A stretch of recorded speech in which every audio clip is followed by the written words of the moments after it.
Hello, everyone. Welcome to my teaching learning session. We continue with Unit 3 of BPCC-131, Learning of Block 1 this time. Learning is to understand is a relatively permanent change. Learning happens to children, to adults, to every spheres of ages of people throughout their lifespan. So while learning is so important, an entire unit devoted to it is, the learning is a key factor in behavioral changes. So, what does learning gets to us in our life? Learning gets a relatively permanent change in an organism that is backed by an experience. So, there would be a behavioral change which will be backed by an experience of an organism. Also, to be quoted, this was given by Barron in 2001. So this is a very renowned definition, also to be noted in 2001, given by Barron. And learning are of very different kinds. So learning is not just of one kind, but it's of various kinds that we talk about as motor learning, verbal learning, concept learning, discrimination learning. Let's understand what is motor learning. Motor means muscles. Muscles where shows movement can be learning, could be driving, can be climbing, running, skating, and even running, jumping around, tying shoelaces. These are all motor learning. Anything that is to do with your actions, to be doing something which is kinesthetic in nature, is muscle movement. Talks about motor learning. Then we have verbal learning, a learning which has equipped us with words, with the concept of skills to communicate with other people with the use of language. It uses sounds, pictures, and something which is words, etc. Concept learning is to classify on the basis of its characteristics and features. So concept learning is one of those learning that makes categories of males and females, categories of areas, categories of the scenic beauty. It could be categories of places. So anything in that helps us enable to classify stimuli on the basis of its characteristics and features. Discrimination learning is a kind of learning that gives us the ability to discriminate between similar stimuli, differentiating stimuli, and give our responses accordingly. There are knowing that learning is such an important aspect of life. Learning happens with the help of some theories. So, speaking of those theories, one of the most renowned theories was given by Ivan Pavlov. Ivan Pavlov was a physiologist who later became a psychologist with the help of an experiment which was called as classical conditioning. He gave us one of the most important experiment in learning, which was called the classical conditioning. Which is also stated as SSR learning. Then we have a second kind of conditioning, which is called as operant conditioning. This is the second kind of conditioning under learning. This was given by B.F. Skinner, and this talks about SR consequence, which is a stimulus, a response, and a consequence. And there was a very famous Skinner box, which was given by B.F. Skinner. So let's first understand what's the difference between learning and conditioning. Is there a difference between the two? Yes, there is indeed. Learning is an umbrella term under which conditioning also falls into. But to be noted that conditioning on the other end, conditioning that we speak of, is something that is bound by sequences, by a mechanism. It does not happen automatically. There's a forced, not rather use the word force, but use the word given. It has been given a stimuli and a sequence of SR, SSR. So there's going to be a mechanical learning. Whereas on concept of learnings can be of any kind. We've spoken of discrimination, motor, verbal, concept, etc. This is one of those kind of learning, which is conditioning, that talks about us to be stating to have a sequence. Also to understand how is behavior understood as sequence. Behavior is understood as stimulus, response, and behavior. So remember, any response that we give out on the basis of any kind of stimulus which is around us is a behavior. It could be an overt behavior, it could be a covert behavior. Remember, learning will focus on what kind of behaviors? Observable behavior, which is called the overt behavior. And covert are behaviors which are covered, not seen, not being able to visualize. Let's just dwell into these theories and understand that what was the entire concept of Pavlov and classical conditioning. Ivan Petrovich Pavlov gave us this conditioning, which was also called as respondent conditioning or Pavlovian conditioning, name given on and after Ivan Pavlov. This is the kind of conditioning where two stimuluses are paired, which gives rise to a response. So here one stimulus leads to another stimuli, which automatically gives a response. So let's understand what are the two stimuluses that we are going to deal with. First is the unconditioned stimulus, which is called as the UCS. Let's just understand these terms very religiously and put it in the back of our mind for future. Because learning is one of the most important theories which gives base to all the learning principles to CBT, which is the theory of cognitive and behavioral therapy. So learning principles are the base point, are the build up and the pillar for CBT, behavior therapies, all kind of therapies in concerning behavior. So let's understand some of the stimuli that we are going to talk about in classical conditioning. It's a SSR conditioning. One of the stimulus is called unconditioned stimulus. A stimulus that automatically gives out a response naturally without being conditioned. So this is one of those stimulus that gives out a response without being conditioned. Then we talk about a conditioned stimuli. This is a kind of stimuli which is initially neutral, but we condition it to something that and it does not have the capacity to give out a response automatically. Like the UCS, the unconditioned stimuli, has the capacity to give out response naturally. But the CS does not. It has to be conditioned. It is neutral in the beginning. That's why we pair it with a UCS, and it is able to predict that a UCS will be leading to a CS. CS is a conditioned stimuli. So we know that a coming of the unconditional stimuli dictate us that a conditioned stimuli will be coming that further gives a response. So, and then there is something called, when we talk about responses, there are two kind of responses. Remember, until the responses are not conditioned, until the responses are not taken care of, they are called the unconditioned stimuli, unconditioned response, because they are not trained, they are not learnt at the moment. So they are called the unconditioned response. As soon as we condition the response, as soon as we associate an experience with it, we pair it up with something, it would be conditioned in nature. It's called the conditioned response. So let's understand, what do we understand in the theory of classical conditioning? It's called the respondent and Pavlovian conditioning. It's called the SSR. There are two stimuluses. One is called the unconditioned stimuli. The other is called the conditioned stimuli. There are two kinds of responses also. As till the time there is no learning, it's called the unconditional response. And when the response is learned, it's called the conditioned response. Now let's move ahead and dwell into this type of conditioning and understand what was the experiment of Ivan Pavlov, which is Ivan Petrovich Pavlov. What was it all about? Speaking of this, there was an animal, which was dog, which was involved in this experiment. So Ivan Pavlov had a pet, which was a dog. And he saw that every time that the food was being served to the dog felt very ecstatic. There was a huge amount of energy in the dog. The dog was so excited, and because of that excitation, there used to be salivation that happened with the dog.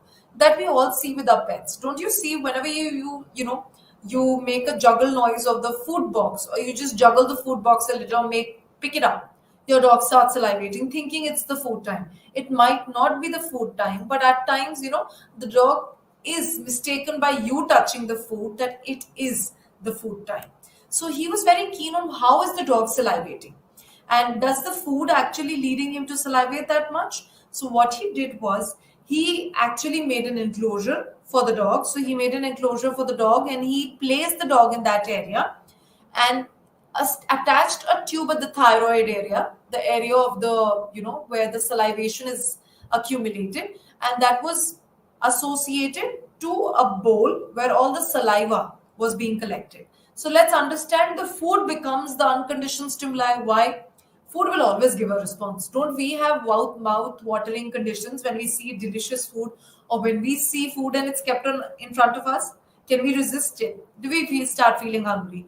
Imagine you're done with all your meal, your dessert is done, but there's a huge chocolate that is kept in front of you. Don't you feel salivating? Don't you feel that that water coming in the mouth? That's called the UCR, the unconditioned response, and the chocolate at that point of time is the unconditioned stimuli. So was the food for the dog an unconditioned stimuli, and its salivation was unconditioned response. Then what did they do? They associated a neutral stimuli, which would be converted into a conditioned stimuli. So they connected a bell, and he rang the bell. He realized when there was a ring of bell, the dog did not do anything. The dog was calm. The dog did not know what is the bell all about. So this is called the neutral stimuli, a stimuli that evokes no response. Now, what did Ivan Pavlov did? Ivan Pavlov rang the bell and gave the food. So you associate one stimuli to another. So the neutral stimuli gets associated with the unconditioned stimuli, and then the dog starts salivating. So there's a bell, there's a food, and the dog starts salivating. Why? Because the food is the unconditioned stimuli, which is giving the unconditioned response of salivation. This continued for 15 odd 8 days, and it was tested. The dog was accustomed for all the meals that was given to the dog in a day, that there was a bell, there's a food, there's a bell, there's a food, and then automatically salivation happened. Now, after a few days of conducting this experiment over the dog, Ivan Pavlov gave a hold. He wanted to test his conditioning, wanted to see that did any conditioning take place? Did the bell actually get converted into a conditioned stimuli? So, how will that be tested? Ivan Pavlov removed the food. That means the bell was rang, the food was not given. But what will happen? The dog feels that every time that the bell is rung, the food comes out. So the bell was rang, the food did not come, but the dog started salivating excessively. Why? Because the dog was conditioned to the bell. So he always felt the bell leads to the food, and that is the SSR, stimulus evoke, leading to another stimulus that evokes a response. And what kind of response this was now? This was a conditioned response. So there's a bell, there is salivation, and then salivation is conditioned, so it's called the conditioned response. This is how an entire conditioning took place. There are some dimensions, some categories of a CR is acquired. How is the conditioned response acquired? By a series of contagious pairing of the CS and the UCS. So we can understand how conditioning can change when we make changes in the CS and the UCS, which is the food and the bell. So let's understand there's something called a simultaneous conditioning where the bell and the food is presented at the same time, and the dog feels the bell actually carries the food with it. So there's a bell and the food. Bell, food together. So this actually leads to classical conditioning, and we do tend to see the conditioned response, and the conditioning is very strong. It's simultaneous conditioning tends to be as strong as any kind of conditioning. Then there is another kind of conditioning which is called the trace conditioning. This also leads to conditioning, like it also leads to faster conditioning. Like simultaneous conditioning leads to conditioning faster. Why?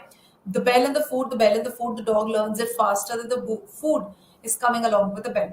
What is trace? Till the time that the bell is rung and its sound is there, the food will be presented. The CS is presented after a brief delay of the UCS. So we ring a bell, there's a bell that comes, till the time that the echo of the bell is going on, the food is presented. So there might be a delay of 10 seconds, 30 seconds, 35 seconds, till the echo of the bell goes on. That's called the trace conditioning. The traces of the bell, and then the food is given. Then we have backward conditioning. This is a conditioning where hardly any conditioning takes place, where the you have the food coming first and then the bell.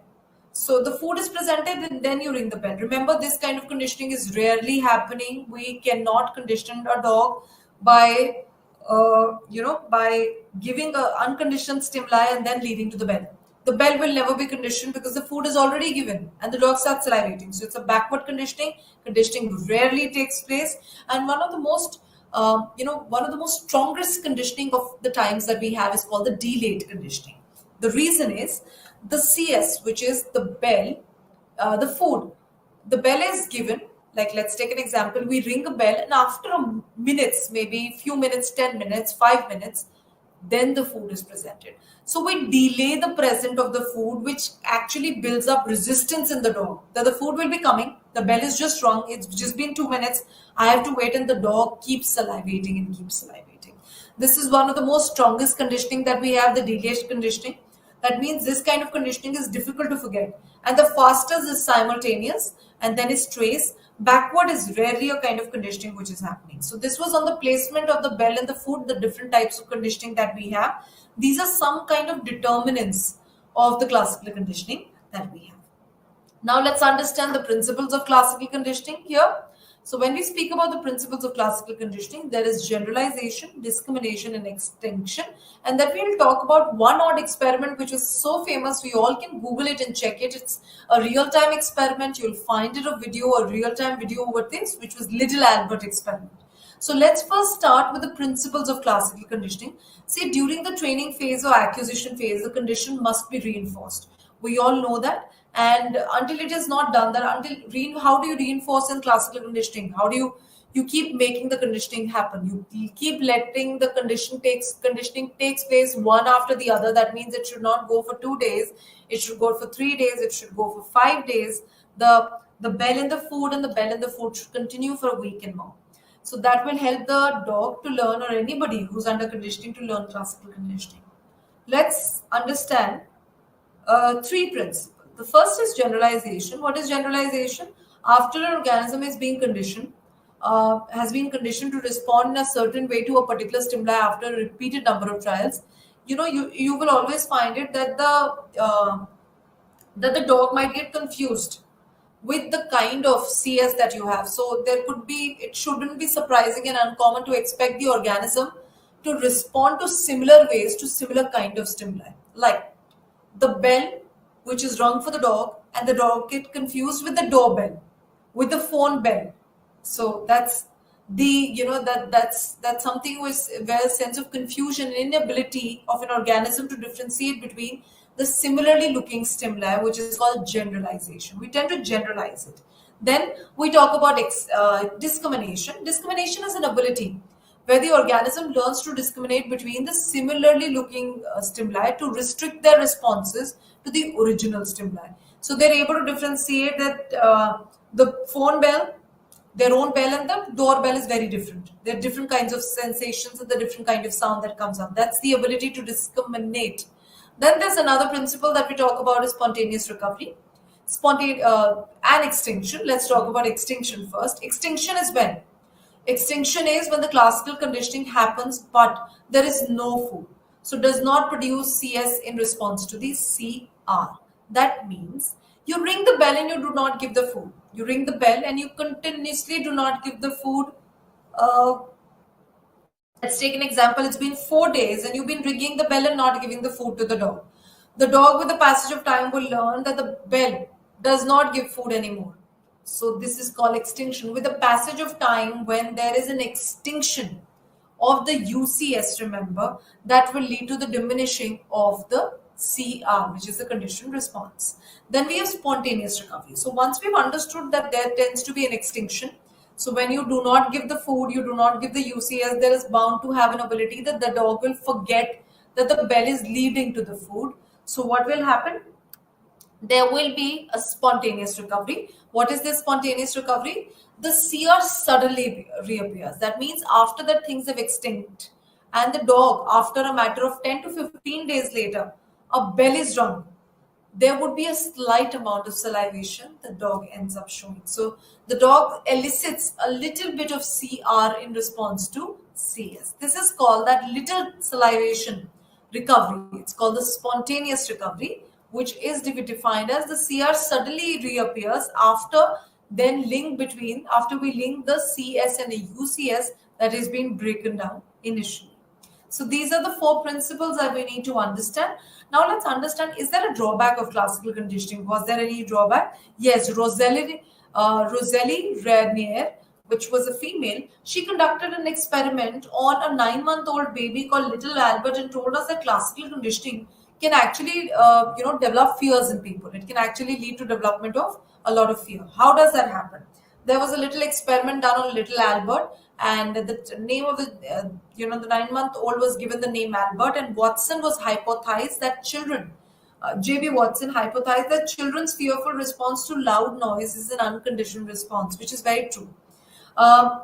We need to know that loud noise naturally gives out, fear in children. So what is the loud noise which is automatically giving a response? It's the UCS, and UCR is the fear. So now in a controlled condition, the Little Albert was exposed to a fur white rat and was shown And initially, the little Albert was not getting scared of that furry white rat and was playing with it. But the Watson later started getting frightened with the rat. How did it happen? See, the little Albert initially was shown rats, the little white rat, and little Albert played with that white rat very conveniently, had no problem. Then later, what happened? Whenever the white rat was actually left in the vicinity of little Albert, Watson struck a sound of hammer on the iron rod, made a loud noise which made the little Albert fearful. How? Rat becomes the neutral stimuli. UCS is the noise, UCR is the fear. Now, what happens? The little Albert is shown left in the vicinity, a rod is struck, a loud noise comes out. That loud noise is a UCS, it leads to UCR, which is fear. So, rat, loud noise, fear. Loud noise, and fear. So, as soon as the rat was shown after a conditioning of 4 to 5, 7 days, as soon as the rat shown to the little Albert, Albert started crying. Because Albert felt that with the presence of the rat, there's a loud noise comes out. So as soon as he touches or goes around the rat, there's loud noise. So there was fear instigated with the use of rat, which initially little Albert was not very, something which was not scared of. So classical conditioning can be very instrumental, not only in instigating fear as such, which can make us learn habits. Like the timetables of our school are acting like a classical conditioning. Learning good habits can also be. At times, learning fear and wrong conditioning can also happen with classical conditioning. So that finishes with classical conditioning. Let's come to instrumental conditioning of B.F. Skinner. So this is a kind of behavior. This is the kind of conditioning which is instrumental.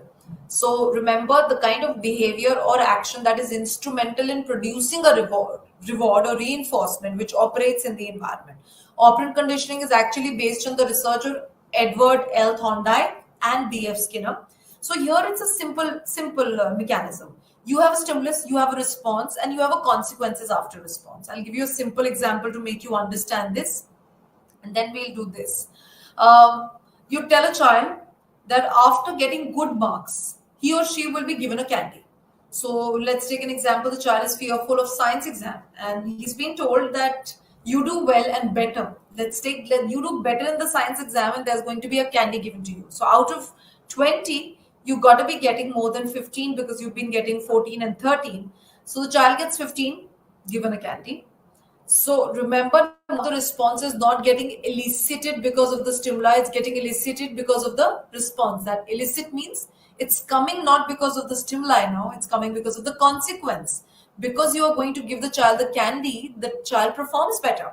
So he gets 16, you give him or her candy. Probably get a 17, you give him or her a candy. The child learns conditioning, which is instrumental conditioning. The reward is instrumental in getting you the response. So that is SR and reinforcement. There are two kinds of reinforcers that we have, the primary and the secondary. Primary is basic to our need. Food, hunger, all of these things which are pacifying our body is called primary. Reinforcers which are secondary in nature could be praise, could be monetary, could be money, could be achievement. It could be a pat on the back. It could be incentives, any kind. Now, there are two schedules of reinforcement. One is called the continuous reinforcement. The other is called the partial reinforcement. So, when the reward is given after every good performance, it's called continuous. The child gets 16, 17, 18, 20, every continuously getting good marks in science. You keep continuously giving them a candy. Now, partial reinforcement is that you reinforce the child sometimes and sometimes not. So, it's partially. Sometimes you got 16, 17, you did not. Probably the third time you do it. Probably the sixth time, or the seventh and not at the eighth, and the ninth you do it at the 10th time. So partial reinforcement not coming always. It comes sometimes and does not come the other times. The better reinforcement is always partial reinforcement, so that the reinforcement is resistance to again what? Extinction, that we studied in the classical conditioning also.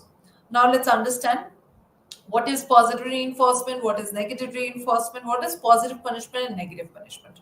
We understood how does the response comes in. The conditioned response comes because of the reward, the consequence which is after. So remember, there was an experiment which was done by B.F. Skinner, which was on the mouse. There was a speaker, light, liver, and dispenser, and a hungry rat was left in the cage.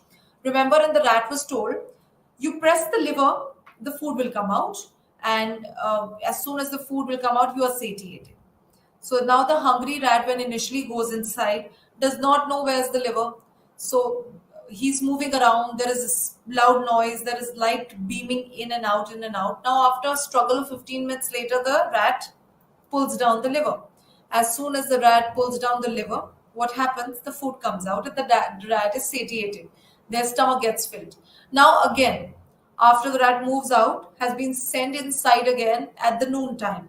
And again, the Skinner box remains the same. So it's a familiar environment. Now, rat takes approximately 9 minutes to press the liver. With the continuous same experiment conducting time and again in the same Skinner rat, what happens? The Skinner box. The rat, as soon as gets inside the Skinner box, presses the liver. You realize why does it presses the liver so soon? Because the rat knows there's a reward which will be coming. After what? After pressing the liver. So we have made the rat learn to press the liver to receive the reward. The food is the reward and the situation stimuli is the rat being hungry.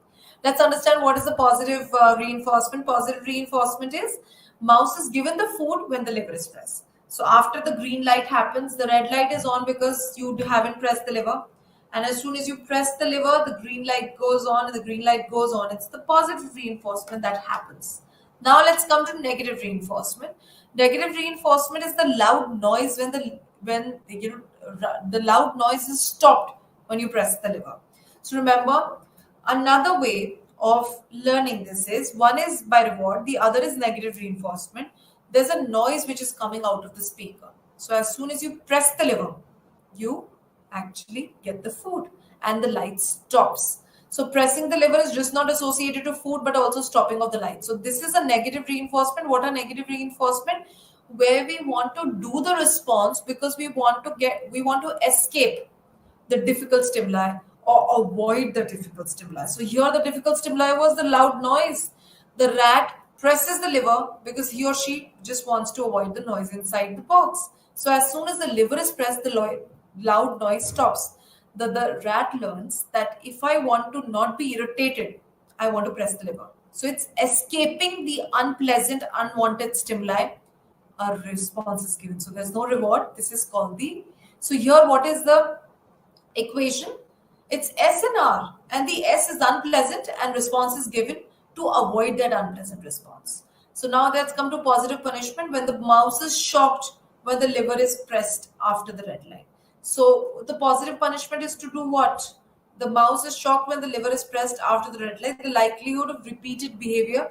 Positive punishment would be punishment which increases you to stop doing the activity and all the wrong behavior. So positive punishment would be doing something and the child stopped doing. Let's take an example.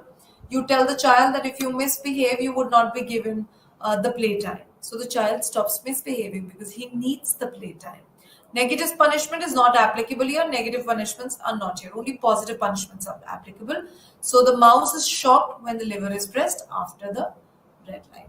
So the mouse probably, the positive punishment would be stop pressing the lever because there's a red light, when mouse is shocked, the lever is pressed. So if you want to avoid the shocking thing, you need to press the lever. So whenever you press the lever, the mouse is shocked, the now mouse will learn to not press the lever. This happens with us. I'll give you a positive punishment example. Whenever we burn ourselves and then we learn that we don't need to touch the candle will burn you. That's the positive punishment. Learning from mistakes. That's simply being punished. So that finishes with something which is instrumental conditioning. There are some additional learning concepts that comes with learning of classical and instrumental conditioning. What is learned helplessness? This is a beautiful, concept that we should know at today's time, which is given by Martin Seligman in 1960. This was a combination of the classical and instrumental conditioning together. So here also there was a dog which was, in an enclosure, and Martin Seligman was working on classical conditioning with dogs. So when an animal is repeatedly subjected to failure, which is aversive stimuli, that he or she cannot escape. So here Martin Seligman did what? He enclosed a dog in an enclosure and continuously subjected him to shocks and the fact that he or she cannot get out of the stimuli. So it is a state that occurs after a person experiences a repeated stressful situation repeatedly. So let's take an example. You've been failing in your maths exam continuously. What will happen? We feel we really cannot do this. You start escaping the maths exam, or you give the maths exam and there's a sense of learned helplessness. You become to believe that you do not have the capacity to perform better. You cannot control the circumstances or change the situation, and you have to be like that. So you end up giving examination without any support, and you end up just performing ill and bad all the time. So that is a concept, when you do, you just stop trying because you feel that there are no opportunities that are going to come. So how do animals perform tricks, and how is it possible? There are two principles that happen, which is the shaping and chaining. I'm hoping that learned helplessness is completely done and understood by everyone. I'll just explain it again. Learned helplessness is a concept when you are in a repeatedly aversive condition where an aversive stimuli is subjected to you time and again, and you cannot escape it or leave it or move away from it. So you tend to believe that you have to live with it. So like a stressful condition that you're living with from past 1 year, you feel you just have to live with it. You have no opportunities to leave it. So that's called learned helplessness. This leads to a lot of helplessness, hopelessness, and also we start doubting our capacity and we stop performing. We tend to escape it. We tend to feel that there are no opportunities available and nothing can change. Now, let's have some additional concepts of learning, which talks about how does animals perform tricks in the zoos or any kind of magic shows. They learn it through the process of shaping, chaining, and pre-Mac principle. So let's understand shaping. Shaping is learning a new behavior which is approximately closer approximation of the desired behavior when reinforced. So that is the organism will be rewarded every small step which is taken towards the targeted behavior. So let's take an example. There's an elephant that we have who's learning to stand. So by 2 feet out of the four. So if the animal just stands this much also, a reward is given. Then this much, a reward is given. Then this much, a reward is given. And when the animal stands in two feet of it, then another reward is given. So smallest of change when is reward, it's called shaping, where any approximation towards the behavior is also done and you reward it. Then there is chaining. Chaining is a complex of behavioral skills is in a chain step, which is a process of chaining is breaking down your task into smaller steps and each chain sequence. So let's take an example. You make the, what do you call this? You make the elephant learn.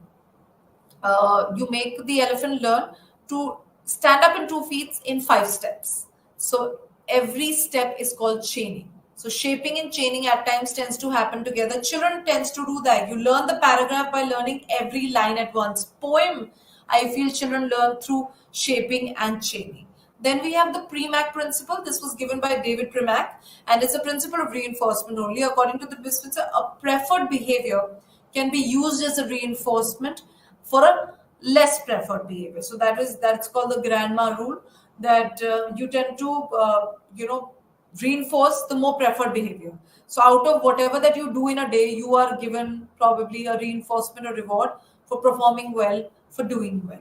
So that's called a preferred reinforcement. That's called the Premack rule. That's what's called the Premack rule. Then we come to another most important process of learning, which was called the social learning theory, given by Albert Bandura. I feel social learning is such an important task to all of us because in today's social society and society that we live, we are all social beings. We learn behavior maximally by observing others. So, according to Albert Bandura in 1977, a social learning was postulated, that is, learning that occurs in a social setting by observing others and others' behavior and its outcome. So, this is called observational learning. There is direct observation and there is an indirect observation. Direct observation that happens directly, and indirect observation tends to be when you tend to make observation indirectly, probably just not in front of the observer and the person that you're observing. There was a very famous experiment that was done in 1961, which was called the Bobodol experiment. This experiment came as it was such a revelation in the psychology field, because social learning came out at a bigger level, telling that we learn values, simple things, we learn maximum social activities through something which is called as observational learning. So let's give you that experiment and quickly so that we understand that what is something which is observation learning. Bobo doll experiment, like given in the image above, was given.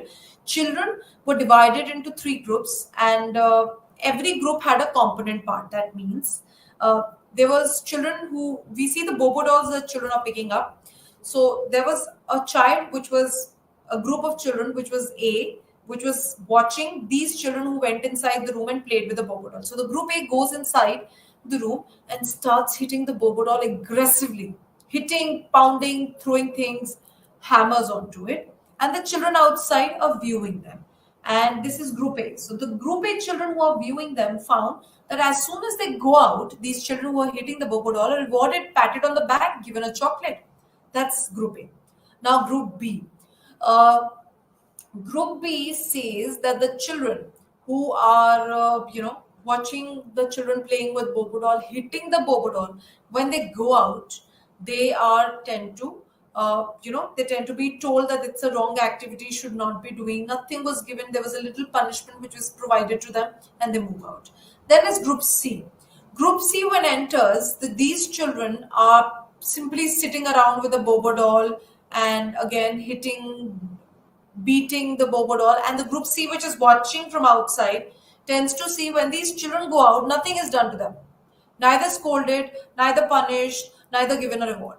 So now all the companions of A, B, and C that were watching goes inside. Tell me which one will perform maximally. The group A performs maximally, aggressively hits the Bobo doll, and few of the group B stand separately. Why? Because they saw the people who were being punished. Group A saw that they're being rewarded. They start hitting the Bobo doll similarly. So did you realize that as an outcome of the observing, they saw that these participants were being rewarded. That's why they started doing the same activity. So one of the most important experiment, which was Bobo doll experiment. Remember, observation learning always happened by attending a stimuli, then retaining it, and then reproducing it, and motivation happens later. So these were some steps in cognitive processes of observation learning. Let's go through them. And which is attention. Attention is attending to the stimuli. Retainment is retaining that stimuli after attention. After you attend it, retend it, you retain it, you tend to reproduce. After reproduction, it depends, are you rewarded or not. If you're rewarded, you tend to get motivated and attend to it again. And if not, it gets diminished. Now let's move to cognitive learning, a kind of learning which is not having any SR connections, no stimulus response. So there are two kinds of learning of cognitive that we have. One is called the latent learning, the other is called the Tolman's latent learning, and Kohler's insight learning. So let's do the insight learning first, which is with chimpanzee. Remember, what did we say? Cognitive learning is the learning of knowing, thinking, reasoning, problem solving, decision making. It does not have a stimulus response connection. It happens, just happens. So insight learning refers to the sudden realization of a solution of a problem after a period of mental manipulation. So cognitive learning is mental manipulation, and after you introspect the question and analyze it. So what did Kohler did? Kohler actually did an experiment in a chimpanzee, which was Sultan, who was caged with food just strategically placed outside the cage, but the chimpanzee could not put his hand and take off the food. So, and there were some boxes and sticks placed inside the cage. Now, through a lot of manipulation, Sultan tries to put one box out of the box, get out of the enclosure of the cage, could not do it. Try to use the stick and pull the food, but the food was at an angle that he was pulling it with the stick, it was going further away. So after mental manipulation, suddenly there was a realization of stimuli. What happened? Let's take an example. You have the cage here and the food is kept here.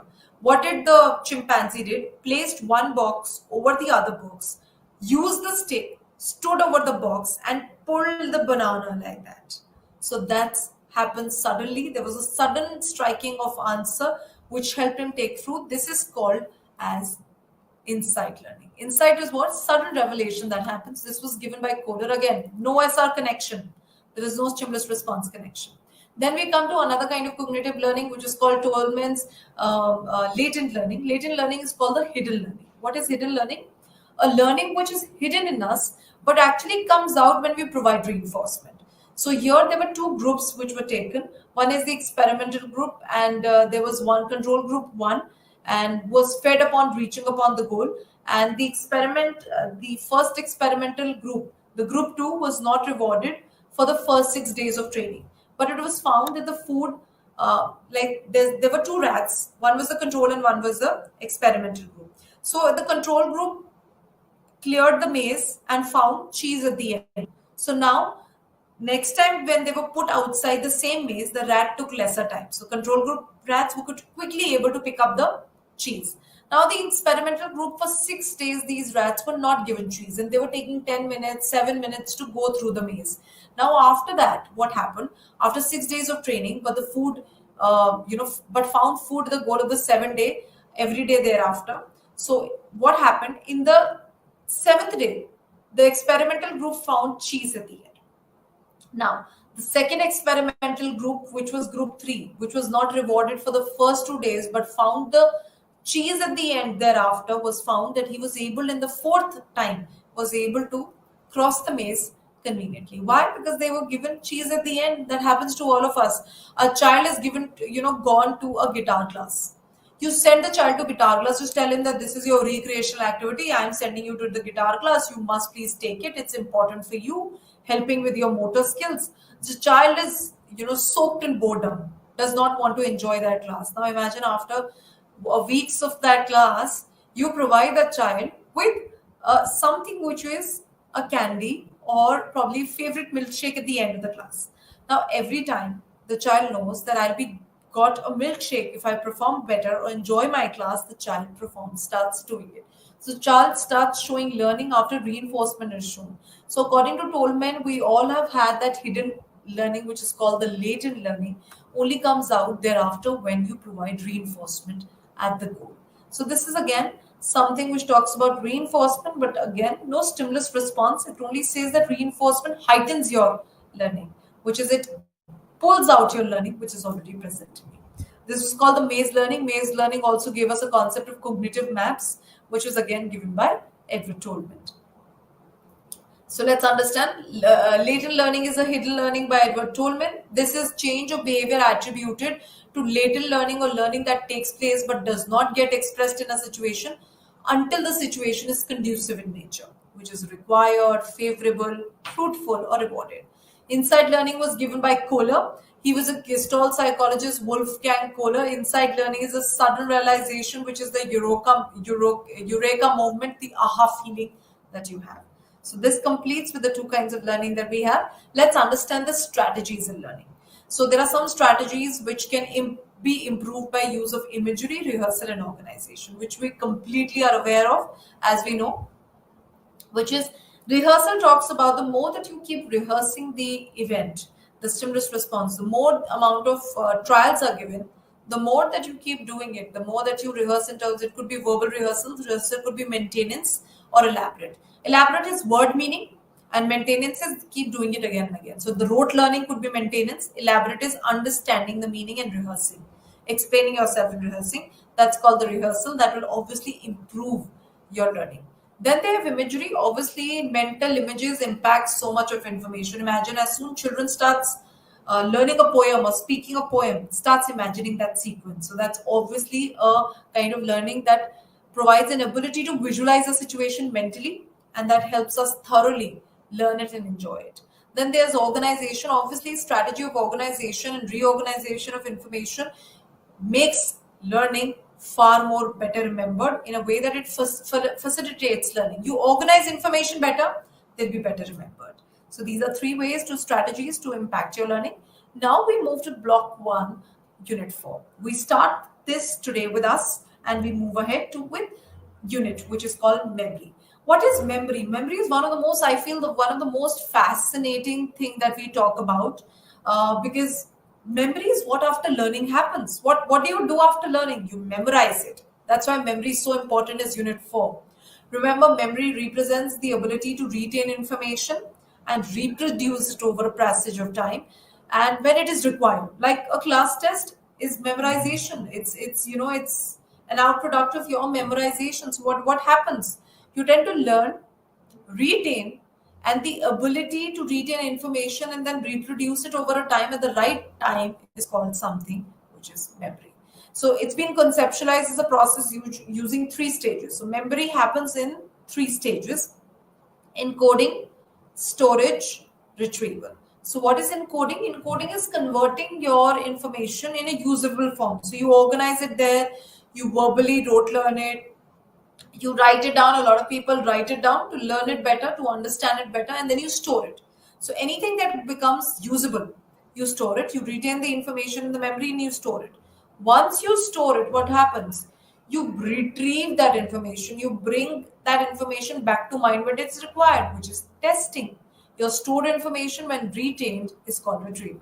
So what are the three processes? You encode. After encoding, you store the information and you retrieve the information when it is required. That's how memory happens and takes place in our mind. Now, one of the most important models of memory is the theory of memory model. It's called the information processing model. One of the most famous model out of that was called the Atkinson and Shiffrin model, which was Richard Atkinson and Richard Shiffrin. So that's why it's called the Atkinson and Shiffrin model. 1986 it was given. One of the most popular model, which says that memory is like our memory, human memory is like a computer.